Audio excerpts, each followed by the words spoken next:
Hi guys, welcome to the Improvement Season podcast. It is me, Steve Hall, and over there, sweating like a German sausage, is Pascal Lyle Flop. McDonald. No. Lyle is on our minds. I think he's on the industry's minds a little bit at the moment. You are always on my mind. You are always on my mind, Lyle. Always. I love you with all my heart. Someone's sorry for ruining your introduction. Don't worry, I didn't have anything particularly good. I was just going to say, if people are wondering why like drips of sweat start coming off our body, even in actually any podcast you see where I'm doing that, it's probably just because there's a massive heat wave across Europe.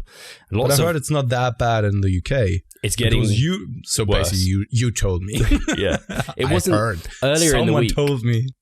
Earlier in the week, it's not been so bad, and it's really getting hot, like from today and this weekend. So, well, I'm not here, but it's across Europe. Maybe you're lucky then in Ghent it isn't that warm anymore, because really warm. So I don't know what it is, but I have. Am I mistaken now? Three people from Belgium who I'm coaching at the moment. And everyone this week in the check-ins were just like, it is so freaking warm in Belgium. And the same was the case in Berlin. Like yesterday, so on Wednesday, it was 38 degrees. And I was just staying at home, closed every single window because the heat was just unbearable.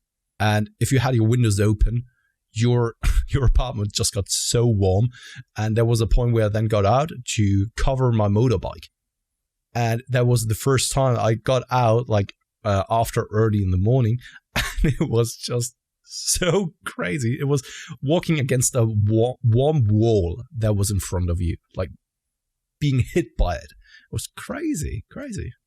And to think, what was it, like a month ago we had snow? I think it was like a month ago. Was it a month ago? Something like that. It didn't feel that long ago. It was cold. I mean, yeah. So maybe 2 months. In the time when I was over at the London seminar, which was mid-May, after that we went on our holiday on the farm, and on that week when we were on our holiday, we still were wearing winter clothing because it was so cold. It was like only 10 degrees with then cold wind blowing against us. It's crazy. Now, like, not even two, it was only 1 month after that, or 1.5 months later, it's just like record level temperatures in Europe. And what is happening? Global warming. Yeah. I was going to say, have any of your clients complained about sleeping? Not yet. Okay. So mine have complained like the heat's keeping them up, and one of the sleep hygiene tips is like room like a cave, dark, quiet, cool. Yeah. And so I was just going to try and say, so we're not just talking about the weather, to give some value to that. The biggest thing I found that helped, because I remember last year, I think there was like a massive heat wave, and I kept having like cold showers, and I'd literally get ice cubes and like put them on my body, like literally would put them on my body in bed. Oh. But the biggest thing I found that helped was that warm shower before bed, where then the core body temperature cools down because your kind of surface area is hot and it pulls from your core. And you need that core body temperature to come down to initiate sleep. Now, staying asleep's a different thing. So then I bought a fan and had my windows open. There's only so much you can do about that. Oh, no. I mean, I've experienced it over the past days because our apartment is getting so hot. It's kind of unbearable. And I always, over the past 2 weeks, I was constantly having headaches. And I was a little bit like, okay, what is going on? What the fuck, right? And then I probably came to realize at some point it's probably due to the heat, which was never an issue in the past, but maybe, I don't know, I'm getting older. The trend is keeping my blood pressure up. Could be the case as well, right? You never know what these drugs are doing if you're not checking your blood regularly. Reckless. No, just kidding. Reckless, yes, reckless. No, just kidding, of course. But I mean, the sleep is definitely impacted by that. Having troubles falling asleep, and I have a huge. That fan is blowing right on my body, like on level number 3. What's it called again? Level 3. What's it called again? The the highest strength Right. level number 3. And out of 3, right? it does, and it doesn't help because it's just blowing warm air against you. It's just like, oh no, even more warm air. So yeah. So complaining on a high level. Yeah, once it is. Again. It's yeah. I'm just looking. Well, don't have to take your vitamin D. Go out and get it. So that's true. one bonus. But it does. I even thought that maybe my headaches were possibly due to vitamin D overload or overdosing, because I was still, just due to being in the habit of things, right, still taking one capsule of vitamin D from, I think it's from bulk powders or from My Protein, and it's, what is it, 8,000 UI or so per capsule? I can't think what it is off the top of my head. Yeah, but it is kind of high, right? So yeah, and I was just still taking that, and maybe, I don't know. So I have no idea really when vitamin D overdosing is actually happening. No idea. So it could always be like I just made it up or so, but I just left the vitamin D away now because you're completely right. I mean, with that with that sun exposure at the moment, probably not necessary. Yeah, I just took 3 of those capsules this morning. I was like, why did I do that?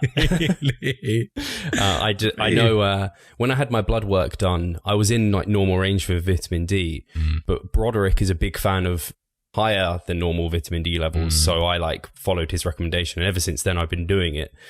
But you're right in that you can overdose because vitamin D is fat soluble. So you can't pee it out, so you can store it. Especially like this weekend in Ghent, we're going to be out all day. And actually last weekend, I was out all day in the sun. Actually, I got over 30,000 steps, which is ridiculous. But yeah, I was out all weekend. So I've easily got enough vitamin D for a while. I don't need to keep taking my capsule. I just had a look at My Protein, and I haven't been on their page for like forever. And I can't find it.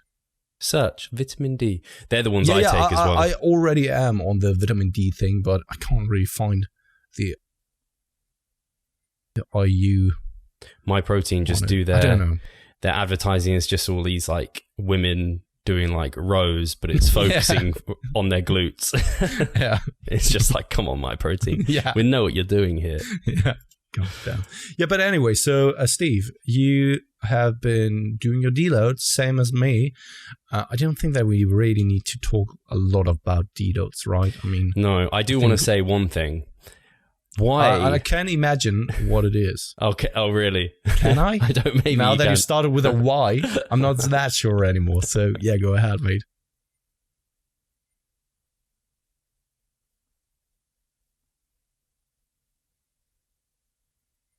We're back. Oh, now we're there back. He is. Yeah. Okay, so I don't know why I started with why. I don't know what. Oh no. Okay, so what? It still frustrates me why so many people still ask like how to deload, or like they get their knickers in a twist about deloading. I think because it's not really that important. Well, it is, but it's not complicated. There's so many different ways you could do it, which I think has just led to people just being like, oh my gosh, should I be doing this? Should I take days off? It's just like, oh, like we had a chat about it earlier in the week, and we're just like, when you think about deload, you kind of want potentially maintenance volume for that week. And normally you're taking calories to around maintenance levels or close to, even if you're in a deficit, you've reduced your output or whatever it is. And in reality, what's maintenance volume for a week? 0 training. So it's like, even if you going in and doing some movement and some kind of training is going to keep your neurological adaptations, it's going to keep you fresh, it's going to get blood flow through, so you're getting the benefits of kind of increasing the fatigue reduction and keeping the fitness there. It's just like, that's all it is. Like, just don't go in there and feel worse. If you feel worse when you come out, you fucked up. No, absolutely. And so my assumption was correct. I thought that you were going to bring that just up. Have a run. And otherwise I would have done it. And in addition to that, right, you've been talking about, okay, what do we know from the scientific literature in regards to muscle loss? Muscle loss is first occurring like after 2 weeks of not doing anything at all, right? Being absolutely bedridden and sedentary, right? And if we are then looking at further literature on like muscle loss when you're doing resistance training, that is hardly ever going to happen. The thing is, I think Mike brought it up just recently on the RP Plus thing, that seems like there has been some research conducted, which I haven't looked at, so take it with a little bit of grain of salt. Just heard it somewhere else, which is never the best thing then to rely on that. But he talked about that someone looked at how minimum the volume can be before true muscle loss is actually occurring. And it took people like 3 months with a minimum of 1 set per muscle group per week. After 3 months, they were first seeing some muscle loss. And then the other group was, I think, like 3 sets or so. They didn't see any kind of muscle loss at all. And the other group was a little bit more, I think 5 sets or so. That is just like from the top of my head, but 5 sets per week for muscle group. And some people even saw some progress. So keep that always in mind when you're then thinking about a deload. And what the deload is actually all about is to mitigate the accumulated fatigue and to give your body and psychology a little bit of a rest. So you could even get away with not training at all. But because we also know that there's some literature indicating that doing a little bit may enhance and improve the recovery, it may be a good thing. And also from a neurological and technical efficiency perspective, doing some of the movements and going through the ranges of motion would probably be beneficial. But I rather, and this is something, the gist of what Steve and I talked about on the voice message was, I rather go in there and do much less than trying to do, I don't know, just a little bit too much, right? I rather much err on the side of safety. And what I now even incorporated is that I nearly change all of the exercises that are having normally a high fatigue to stimulus ratio and using a lot of load. I just exchange them with less demanding exercises, such as throw away the RDLs for that week and do hyperextensions.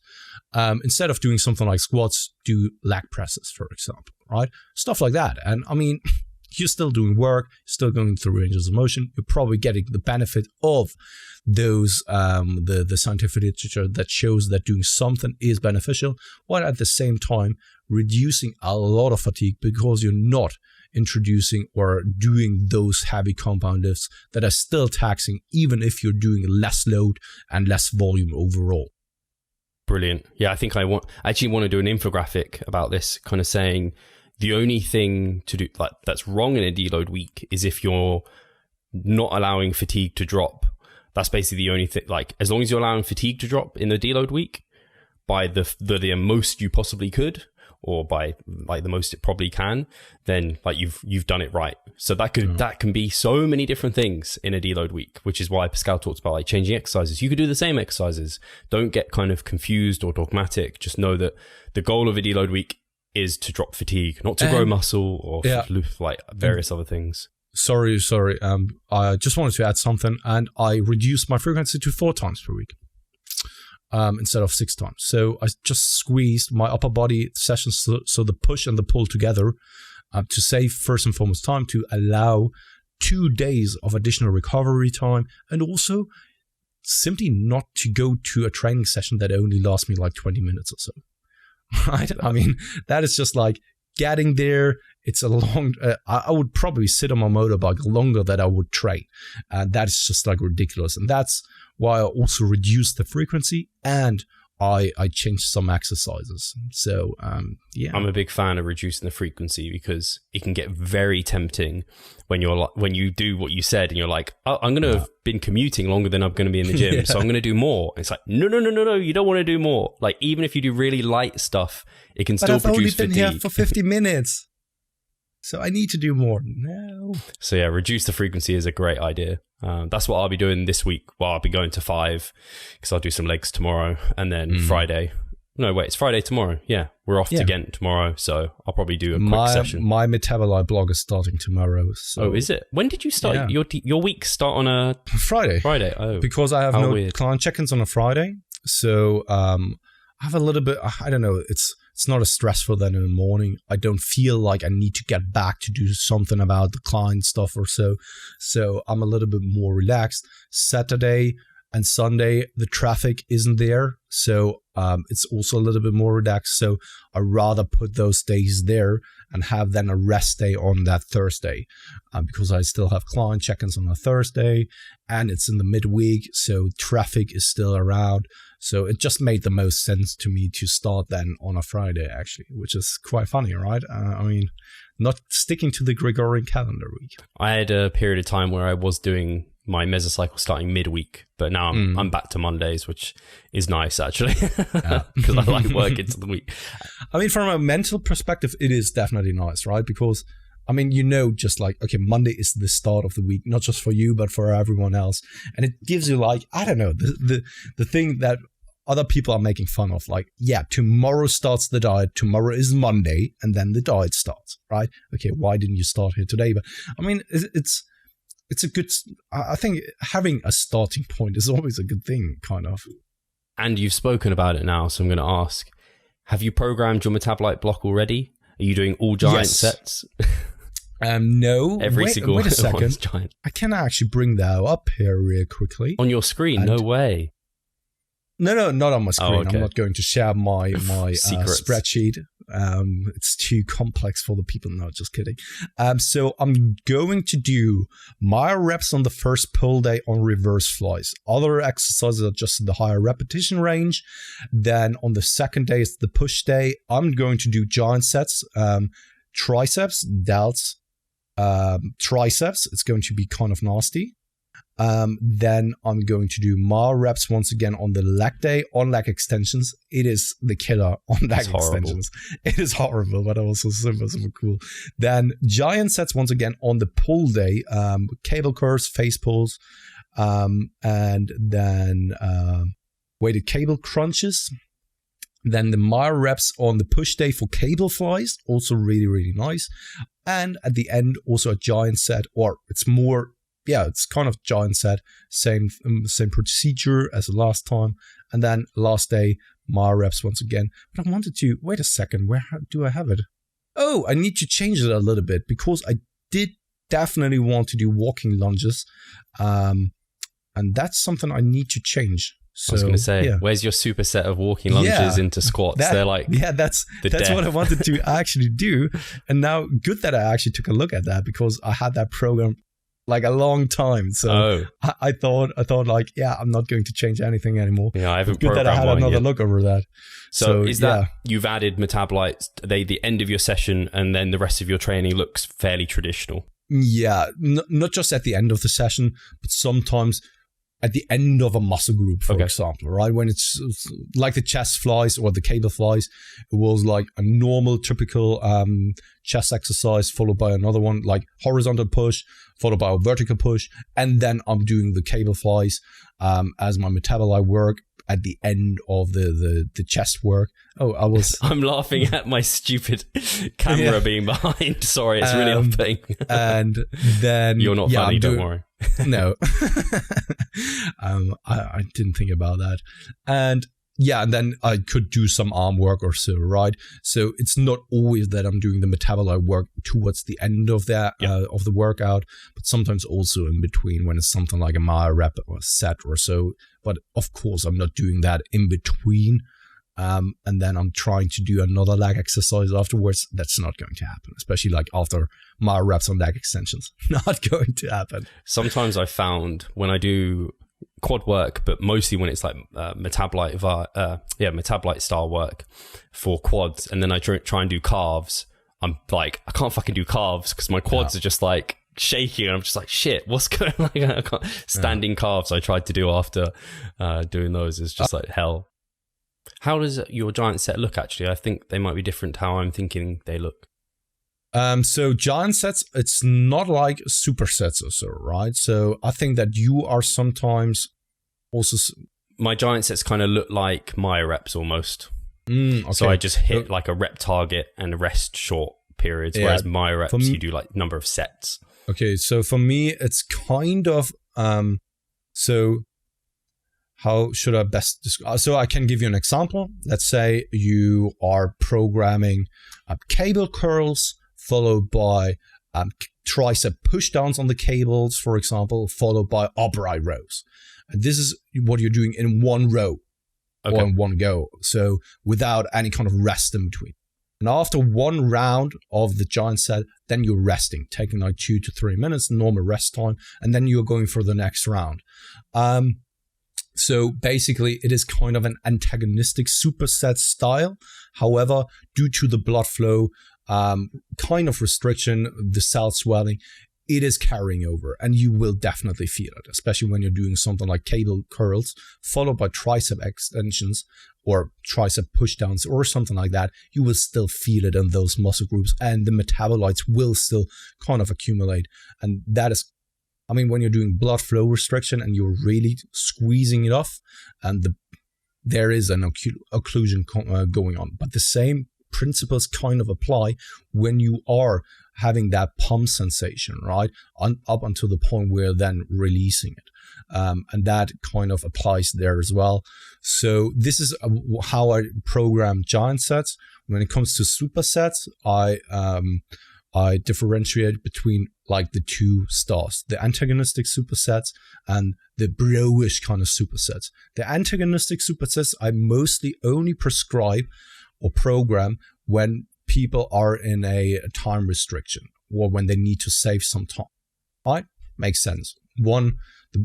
Let's say the back is resting, then you can definitely do the chest. And the carryover isn't that significant, and there's even some literature indicating that it has even some performance enhancement.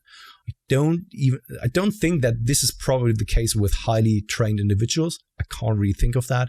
When someone is benching like 130 kilograms for repetitions, that's me. That he's then can easily go over to something like a heavy bent over row without any kind of carryover effect. Don't think that this is necessarily the case, but for less stronger individuals or for an exercise such as, I don't know, let's say a bicep curls followed by a calf raises or so, easily doing, right? Without any kind of fatigue carrying over. Antagonistic supersets, the way I do them. With my reps, for example, classical kind of style, you have your activation set, push it close to failure or to failure, take like up to 5 deep breaths, go for the next set. And I have 2 cutoff points. Either I'm prescribing like a maximum amount of sets, or when you're not capable of repeating the repetition number anymore. So let's say you have a down sets of 5 repetitions, 5 repetitions, 5 repetitions. Once you hit only 4 repetitions or 3 repetitions, you stop the MAR reps there. However, to see somewhat of a progression from week to week, I also have that cutoff point of set numbers where I'm saying like, okay, maximum amount of 3 sets. So if you're able to do 5 repetitions for 3 sets, cut it off there. Or when you're only doing like 5 sets and then 5 reps and 4 reps, cut it off there, right? So you have kind of 2 cutoff points. What else do we have? That was basically it from the kind of things I had in my training, right? Giant sets, MAR reps, and supersets. Yeah. Yeah, I think what I call my giant sets are very similar to a Myo rep, apart from I have a rep number they're trying to achieve, and they do that in the least number of sets as possible. So similar to giant sets. Like you could, there's just a different way of programming it. And then this is what, so these, sorry to interrupt you quite quickly there. This is what I sometimes do when I accumulate some or write some metabolite blocks as well. I just call them AMSEN sets. Or AMSEN exercises, so as many sets as needed. So I give a repetition range and a total amount of repetitions. So I always say like, okay, I want you to pick a weight that you can do in the rep range of 12 to 15 repetitions, and I want you to achieve a complete number, or let's say 12 to 20 repetitions. I want you to do 50 repetitions. Do as many sets as needed to get in to the total amount of repetitions. I call them AMSEN exercise, but it's basically the same thing. Yeah. And then I think I call your giant sets kind of like trisets, but typically it's like 3 movements, the same sort of muscle group. And I've only really done that for delts. So like it might be going from, I think I typically start with like a side lateral raise into an upright row, into like a rear dumbbell face pull or rear dumbbell fly, and then rest and then do it again. But yeah, they all have the same theme. Yeah, and that's why I normally, as I alluded to, do things like in the same, just such as the arm department or so, like doing a triceps, doing a biceps, followed by a delt or so. So, and overall, everything that we talked about, it's funny because the terminologies in especially strength and conditioning and the carryovers to then powerlifting, bodybuilding, everyone uses different terminologies for things, but sometimes it basically boils down to the same thing, such as also the muscle rounds or down sets, the cluster sets, all these kind of things, kind of the same, and there's nothing that one is much better than the other or so, right? These are just principles and methodologies that can have their place in a program, and it just depends on when it's appropriate, or if it's appropriate for you as an individual. And I kind of just look at it as like you're just trying to get a pump, whatever allows you to get that. And it's kind of like short rest periods, higher repetitions, lower weights, close to failure. That tends to work pretty well. I don't know, I was going to say, is there anywhere you find pump work particularly works well or doesn't work well for? I've tried it with abs a few times, and I'm kind of like, fuck you, abs. Like, it just doesn't seem to do much. So when it comes to pump work, of course the bicep works just really nicely. I feel like with some exercises, I talked about the titty pump last week, and the titty pump is fantastic. It works quite nicely on things such as the cable flies, for example, but not. I really have a hard time with presses to really feel like significantly something in my chest, like where it's that pump sensation. Even with high repetition work, it's I think I'm sometimes just too strong my triceps. Yeah. This is I told you about that also with dips in the past. I was always much stronger with my dips than actually bench and stuff like that.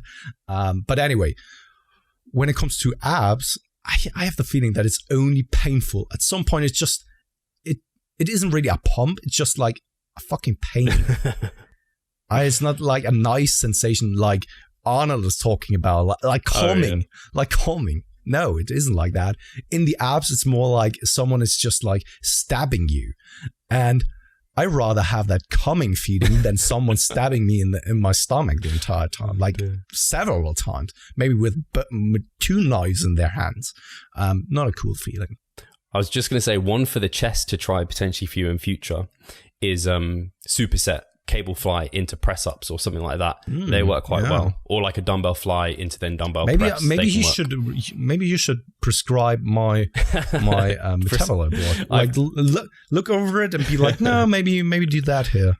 It's good to throw in different ones now and then, but my favorite muscle to get a pump in is like quads. They just get horrendous. I'm just like, out of nowhere, I'll do one set of like metabolite work. I'm like, fuck, my quads are so wrecked. Why? Oh dear.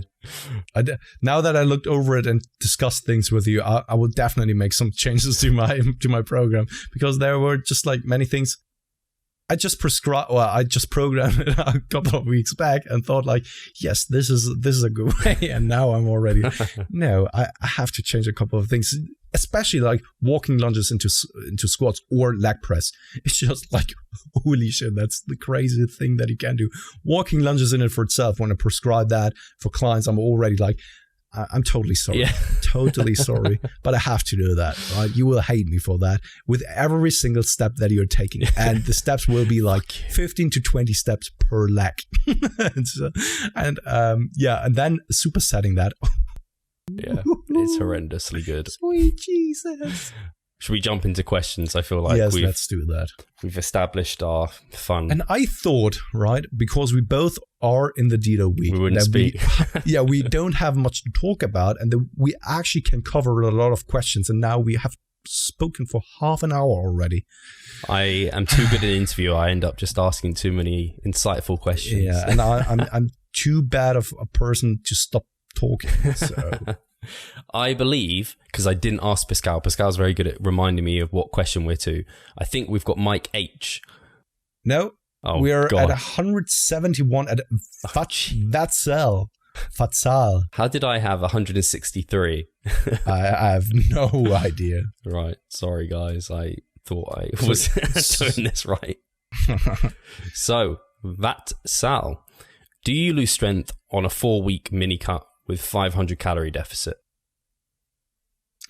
So to keep things in perspective, Vatsal, I can't really say whether you are a female from the name or not. If you're a really small individual, so you don't necessarily have to be a female to be a small individual, 500 calories of deficit can be, of course, a lot, right? When you are only consuming 1,000 calories per day and maintaining on that, slashing 500 calories is a lot. It's half of it, right? It's 50% of your overall calorie intake. If you are someone like Steve Hall, for example, slashing 500 calories from 4,000 calories is not a mini cut. And that's just the nature or my opinion on what a mini cut is and the definition of what a mini cut is. Mini cut is something that we've talked about quite extensively in the past already.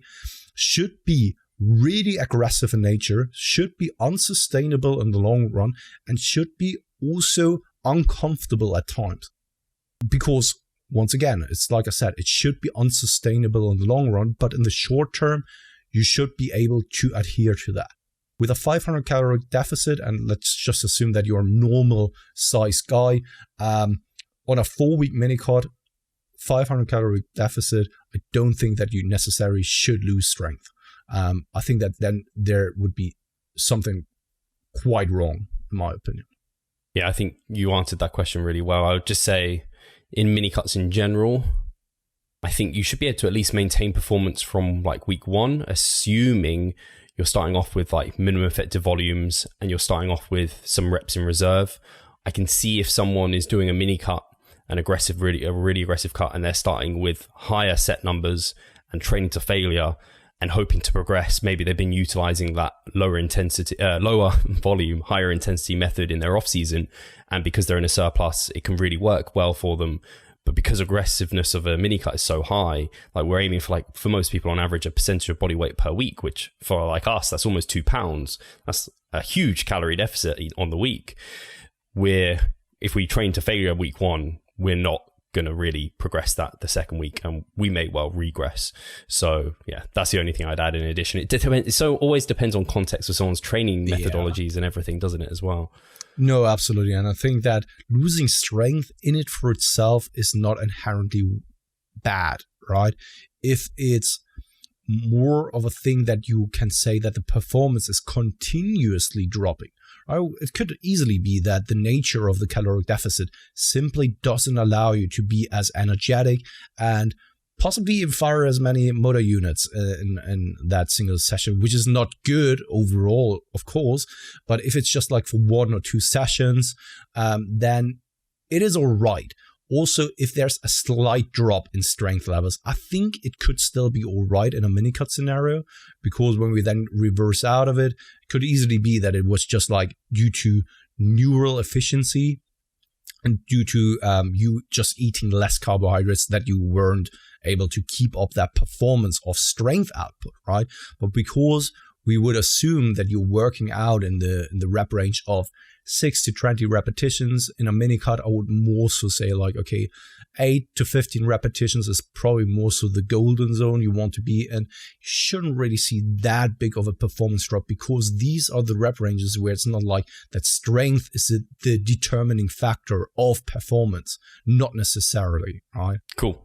Next question from Johnny. Recently, Pascal stated his ratio of cutting to bulking periods was 2.5 months ago, was not great, as he had spent far too long cutting, and how he regretted this. Hearing this was like a dagger in my heart. I don't know. Sorry, I shouldn't laugh at that. It was just very dramatic. As I have spent easily 80% of my time cutting so far, far more than Pascal's ratio. I've never reached the leanness I wanted, I guess, not through want of trying. The sheer amount of time cutting has left me with a type of phobia of dieting for long periods, as I associate it with failure. So on to the question.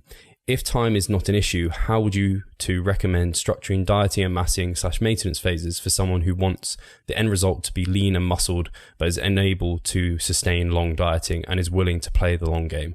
Thanks, guys. Hopefully that was succinct enough. It was very good. It was. So first and foremost, really a huge thanks to you, Johnny, to be that honest about it, because I don't think it's easy to talk about it, to first and foremost accept it, because we are investing so much time in the training and nutrition, and we're spending years on it, right? And if we're then coming to the realization that maybe we have wasted a lot of that time, not necessarily wasted, because in the end we still get something out of it, just the realization of it is progress in it for itself, right? But just realizing that we could have done something differently and have seen maybe different results, maybe the results that we are desiring at the moment, is of course massively disheartening, and it's super hard to talk about. For me, it was also really tough to admit it to myself that mostly I was constantly dieting and I was swinging back and forth, spinning my wheels, and just admitting that to myself and then openly and publicly talk about it is not easy. So thank you very much for sharing that with me. So then to steer that back a little bit, I think the thing that you should do, if you've spent 80% of your career with cutting, nothing is lost now, but I don't think that probably that you've built enough muscle mass to have the desired physique that you were aiming to have, because you said that you want to look muscled but also lean at the same time. And to have that look, you have to build some muscle mass along the way. And if you've only been gaining for 20% of your career, I think that you probably have to gain for a long time now. That doesn't mean that you only need to be in a massing phase for the next month, but a decent ratio of massing to maintenance to cutting phases is probably appropriate. And due to the fact that we don't know where you're sitting at the moment in regards to your overall body composition, it's really hard to give you a clear estimation on how long you should do these phases for, or just like recommendation. But I think that when it comes to massing, probably a decent macro cycle is always a good idea. Then you have the prima phase in that macro cycle already. So let's say hypertrophy block, followed by a metabolite block, followed by a prima phase. And then you can do a cutting phase for like maybe one mesocycle, maybe two mesocycles.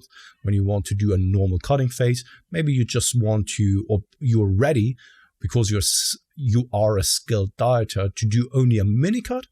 That then buys you more time to actually commit to the gaining phase, because as we know, you've spent a lot of time in the cutting environment already. So maybe a mini cut is the best way for you to go about these periods of time to buy you as much time in a gaining phase as possible. And these are my initial thoughts, but maybe you have some different views on that one, Steve. No, I think that was great. I think a lot of the general recommendations would apply still in this scenario. And like you said, it's hard to know where they are in terms of their physique at the moment, to know whether or not it's appropriate for them to like gain for like, I don't know, 6 months versus like 2 months or wherever it might be, and whether or not they're in a position, because we also don't know how strong they are of a dieter to do a mini cut. And my overwhelming thought for this and with these sort of situations was really consider, and I'm not saying us in particular, but consider a coach, just because someone to take you through such a situation, especially when you have such a hard time with it, psychologically, probably, they can really just, someone you trust to take the reins for you can really help just guide you. A lot of the people I end up helping are kind of the opposite. They have a hard time gaining weight, and just by having me in their corner to be like, you ain't fat yet, or whatever it might be, just encouraging them to stick onto the path, it keeps them going. So it might be that you can invest in a coach or get some accountability from a friend or a group. I think that'll probably help you a lot, because I imagine, like, if you follow what Pascal said there, that'd be a great journey to take. And I imagine you probably know almost what you need to do. And it's kind of like you need someone to help you make sure you do that, some accountability and support. Yeah, that's really a good one. Didn't really think about that. Next question is from your man, Morgan. Morgan. And he has asked the best way to approach diet and training post-show. Do you want to kick it off this time? I could do. My first thought is best way is something I would probably rephrase, and I'd say kind of it's very difficult to know whether it's the best or not, but we can say a few things with regards to that scenario.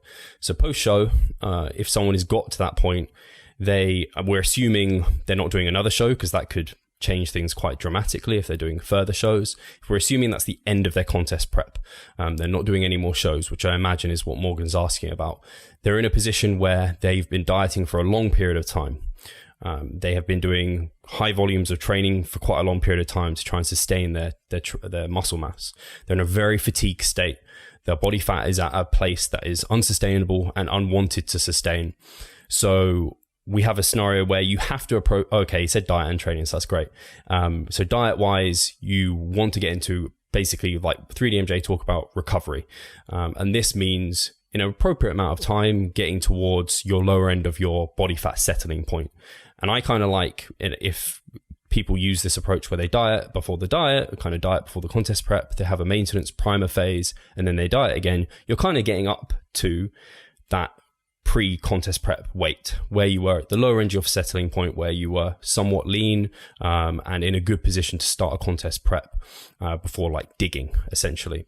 So that might take you 6 weeks. So maybe you've done it in like 20 weeks and you rapidly come back up in body weight in about 6 weeks back to that amount. That might be around 5 up to 10% above your current weight. I probably hope that most people can edge more towards 5, but it would depend on the person. Some people want to go slower just because that's their mindset and that's all they can kind of feel like they can take. Other people want to go quicker because they just want to feel better sooner. But there is a time element as well. Even if you get to that point after 6 weeks, it's not guaranteed. And I wouldn't expect you to feel normal again. It's going to take some time after that. Because we're going to be gaining weight quite rapidly during that period of time, faster than what a kind of off-season rate of gain would be, about double the speed actually, because you're gaining almost a percentage of body weight per week or something along those lines versus 0.5% to 1.25. So you're in quite a big surplus. So why not use that to train pretty damn hard? Or like I said, your training fatigue super high, but because you're going to be in such a large surplus, your MRV, your recoverability is going to increase.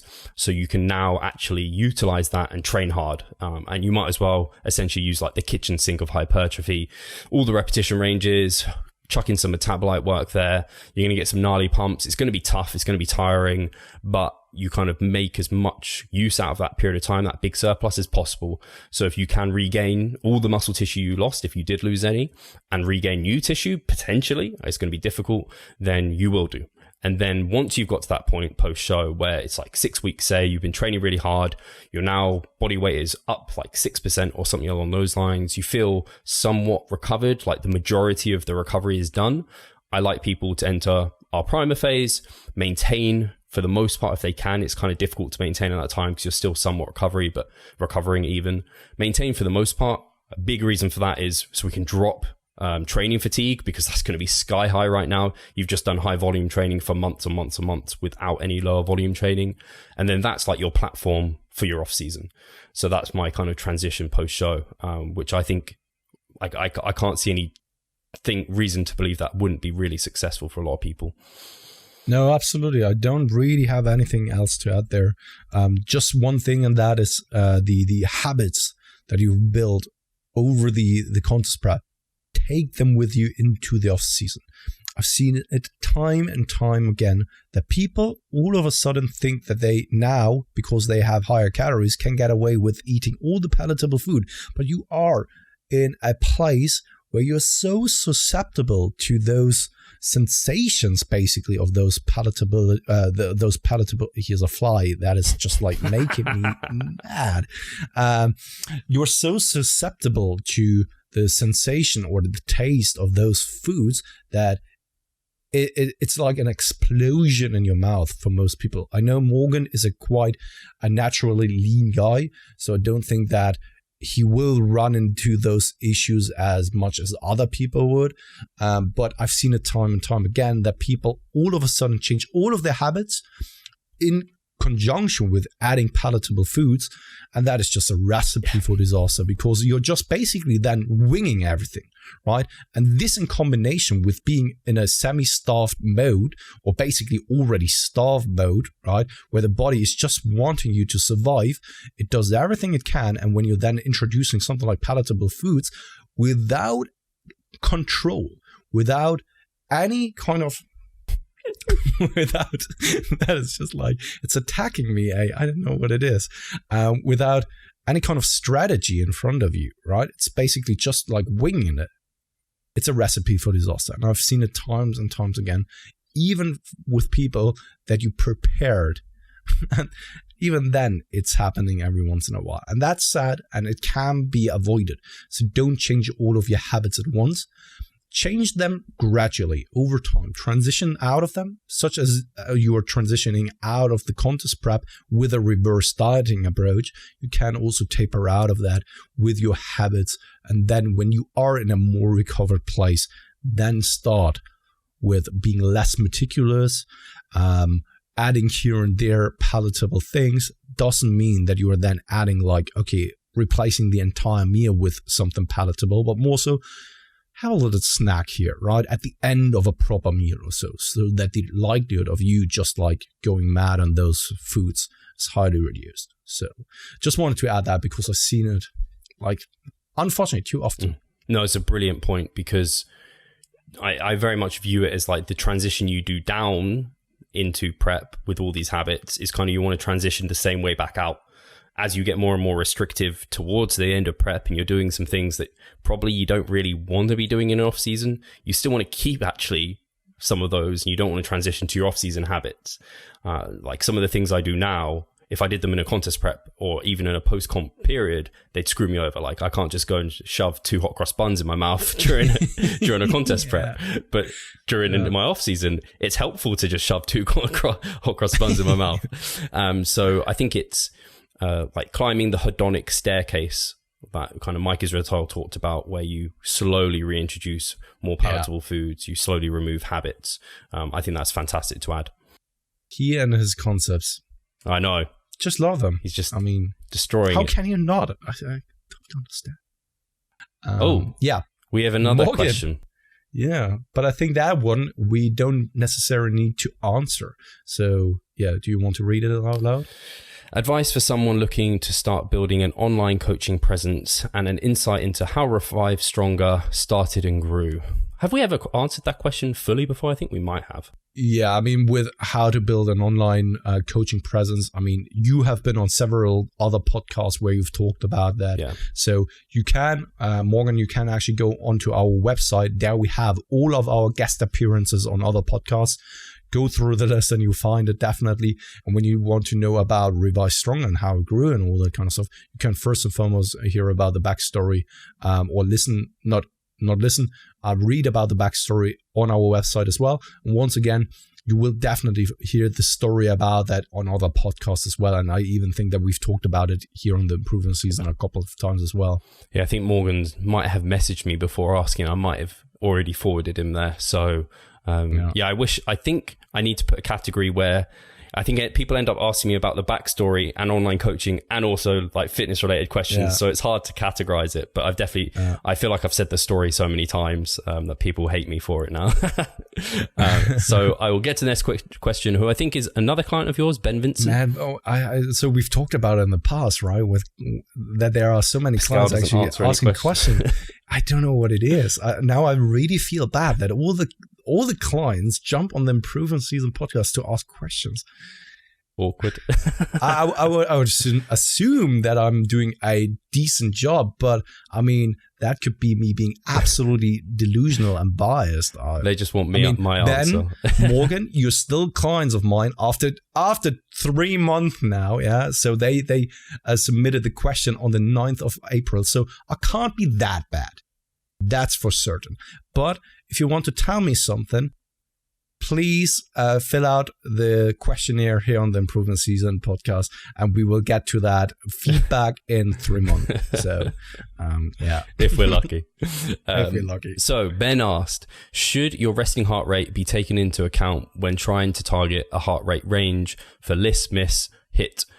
Or should you fall into the generic ranges no matter where you start from? If your resting heart rate is 40 to 45, would your cardio targets be lower than someone's 60 to 65?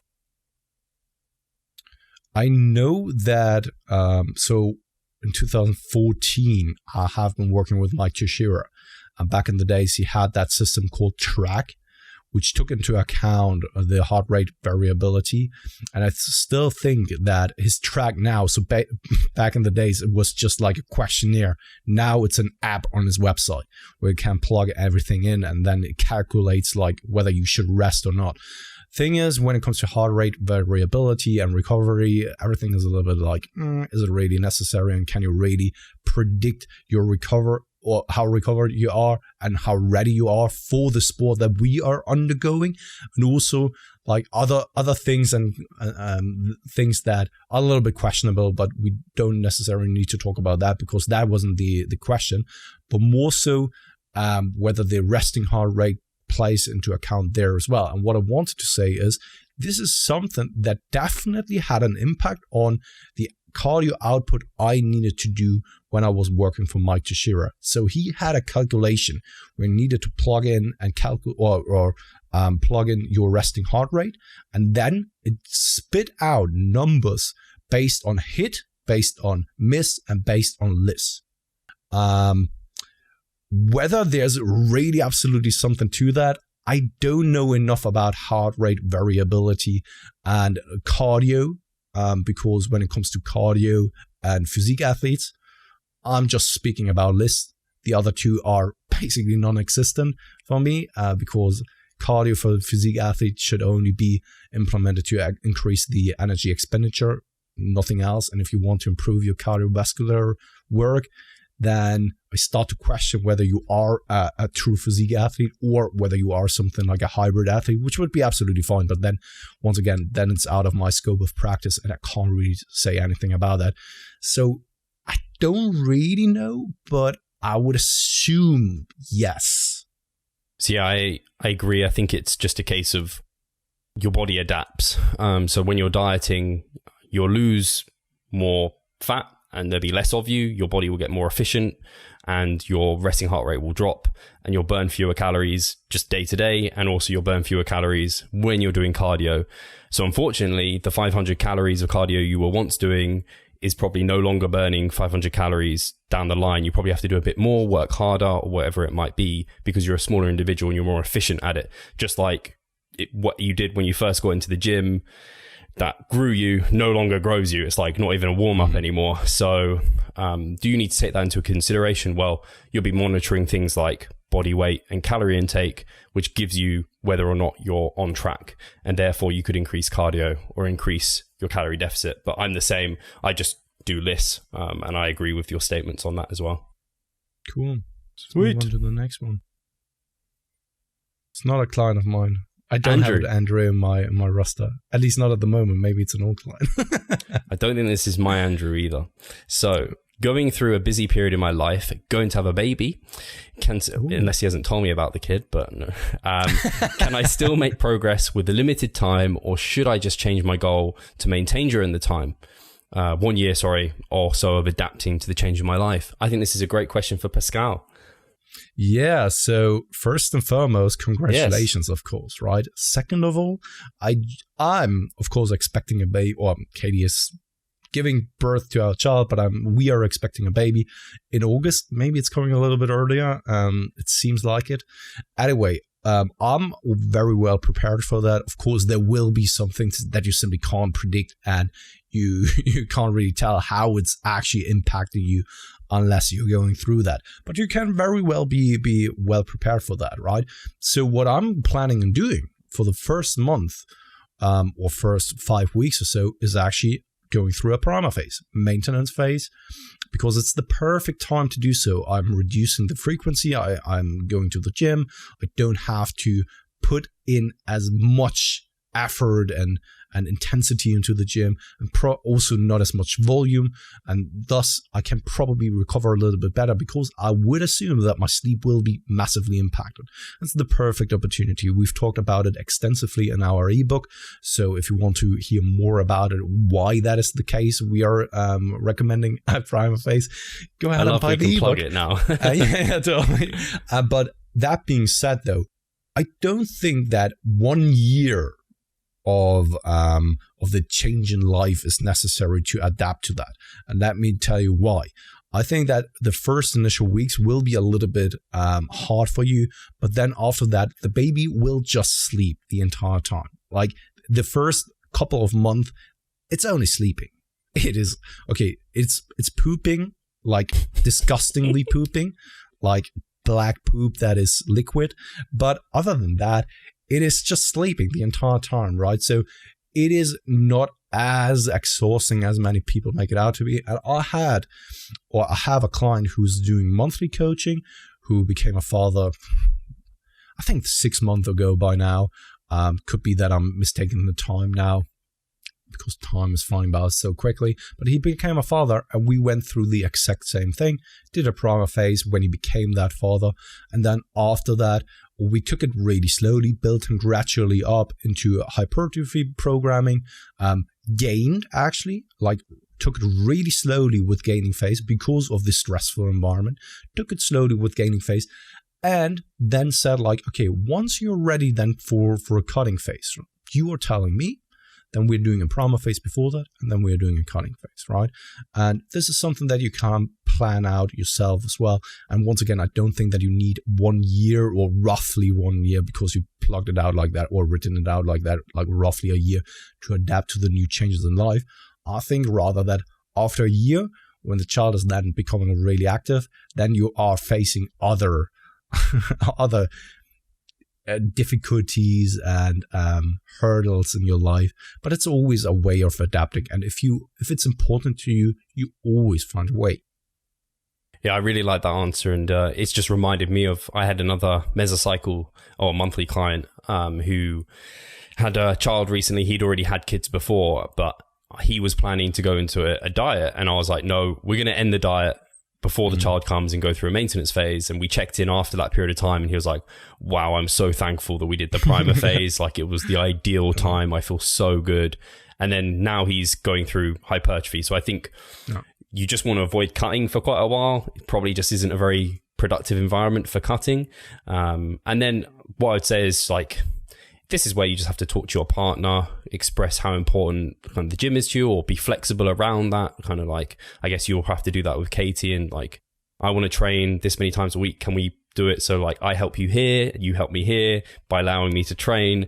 Kind of, what's it called? To and froing, helping each other out. I don't know. Just have that honest discussion, because I think, you can take an hour out of the day, hopefully, to train at some point. No, absolutely. Steve, I don't want that we're going to the next question. Oh no, what is it? It's another client. Brilliant. Should we actually have we got time for one more? It is funny because every one of those three submitted the question on the same day. Oh, wow. All of them on the 9th of April. And maybe I said something on the 9th of April to every one of them that pissed them off. So I don't know. Their check-in day is all that day. They asked this question and didn't get it answered. So they all have different check-in days, luckily. So yeah. Right. Final question from Eric. Eric has asked, hi guys, love the show. It's exposed your listeners to so many experts in the field. What do you think of daily undulating periodization versus monthly when hypertrophy is purely the goal? On the surface, it would appear to make sense, as some of your workouts or within a workout are in some strength-orientated rep ranges of 4 to 6, and some are in the hypertrophic range of 8 to 15. Maintaining or growing your strength should allow you to lift heavier all the time instead of only focusing on it a few times for the year in a small cycle. On the other hand, does the body prefer to adapt to a specific singular stimulus? Steve, go ahead if you want to. You're going to put this on me? Okay. So I think daily undulating periodization really got confused. People assumed like the DUP meant you were doing strength and a hypertrophy at the same time. Now I think daily, like undulating periodization applies to almost every single program. Undulation just means something different. So if there's a slightly different rep range, I think even if it might be called conjugate, if there's a change in movement, but that's essentially an undulation. And then same with like number of sets or volume. So if you do a bit more volume on quads on one session and a bit less on the other one and more hamstring, that's an undulation. So that applies like on a week basis. And then people have like this WHOOP, which is weekly undulating periodization. So it's like a strength week and then a hypertrophy week and things like this. And what I would say is, I do think that specificity, the number one principle, applies. And so if you're utilizing undulations within your programming, I would keep them within the specificity of the goal for the best outcomes. So if you're a hybrid athlete and you really love powerlifting, you really want bodybuilding, I'd still say the best goal would be have a specific hypertrophy phase and specific strength phases. If you're someone who just can't let go of doing both at the same time, I think you can do it. It's just out of the full realm of specificity and progress is going to be slower. And if you're anything like me, I ended up just stalling. I think for kind of later intermediates, it becomes almost like you're just hitting your head against a brick wall. You're no longer well recovered enough to do your strength work effectively, and you don't have as good enough recovery to do enough hypertrophy and volume work, and it becomes really, really difficult to balance the two. So I still think 4 to 6 can work within our like specificity for hypertrophy. And so I don't see that as like a problem. Like 5 is basically as low as I go, but so near to 4 that it's not like the end of the world. I just wouldn't necessarily go below that. And then I think you can undulate quite a bit within that. I think it's been very well shown that you don't even need necessarily like blocks of periodization where you focus on like lower repetitions and then slightly higher and slightly higher. But I do like that, and it seems to make sense from like a progressive overload perspective of volume, where you can probably do a bit more sets within those higher repetition ranges, get a little bit more volume accumulated overall, and then we finish it off with metabolite phase at the end. That seems to make quite good theoretical sense. So yeah, that's where I'm at right now. Yeah, no, so mostly I have nothing really to add. The thing is that I just want to elaborate on what you said there. When you're doing on day one, 8 to 10 repetitions, for example, on most of the things, let's say you're only training like 3 days, just for the sake of simplicity. Day 2, you're now training in the 10 to 12 repetition range, and then day 3, 12 to 15, that is daily undulating periodization. That doesn't mean that you are now in the strength range, in the hypertrophy range, and then power range. It's basically everything in the quote-unquote hypertrophy range. Thing is, when you are then in the strength-oriented rep ranges, these are kind of different adaptational pathways that are occurring there, right? So strength, what is it? Mostly it's neurological adaptations, technical efficiency. Hypertrophy, of course, it's what the name already entails, it's muscle gain, right? And that is specific to the task at hand. And it's easier to achieve that in a higher repetition range, to accumulate that volume that is needed, instead of doing it in the lower repetition ranges. Especially the lower repetition ranges come at a pretty significant cost, and that is mainly fatigue, and fatigue is then carrying over into other byproducts of that, which are not really nice. And it's much, much harder, as Steve already said, to accumulate the necessary volume to see the most optimal growth. Of course, where the threshold is of the highest amount of volume still needs to be researched. We still don't know that. And I would assume that it's quite individual dependent where a maximum threshold is, where you then see diminishing returns after. But what we do know is by now, that when you hit a minimum threshold of intensity, volume probably becomes more of a key driver of hypertrophy, right? And because of that, it would be not the most optimal thing to then have a dedicated day of the lower repetition ranges for strength, because we now know that strength is created differently, kind of differently. Of course, hypertrophy is a byproduct, but it's not the main product of strength work. Knowing that and having a dedicated day for that is taking away from the specificity of your hypertrophy training. And let's just give out an analogy. Let's just say, man, that is attacking me. that fly. Let's just say you want to be an expert in one field, right? Is it easier to become an expert if you need to cut your time that you can commit to that task by another thing you want to become an expert in? So let's say you want to become the greatest sushi chef in the world while at the same time become the best guitarist in the world. Or when you are dedicating or committing to one thing only. Probably the guy who's committing to one thing only will get the most out of that. And the same applies here. You can probably build everything quite nicely, have a solid foundation for everything, but you will probably not excel in any one of those kind of areas. Yeah, and I always I can further that analogy just a little bit, not to take away from it because it was very good. I always think about it like when you're first at school, you do loads of subjects, and as you advance and you like do your PhD level, you get more and more specific because it just gets so much harder to be able to become expert at everything. So I think that is actually much better. I'm always thinking about when it comes to perfectionism, and this is a documentary I recommend everyone. I just recently recommended that to one of my clients. Shout out to Dan. Dan has maybe once asked a question over here. I don't know. I wouldn't be surprised. Anyway, it's called Jiro Dreams of Sushi. It's about a sushi chef in Tokyo who's the first sushi chef who got 3 Michelin stars for sushi. And you may think like sushi is the most simplistic food there is. Rice and raw fish. What can you do wrong or what can you perfect there? And he made that as his ultimate goal to create perfect sushi, right? And he did it for like 70 years or so. So it's insane. The documentary is just the perfect. Sorry, there's a little bit of terror in the background.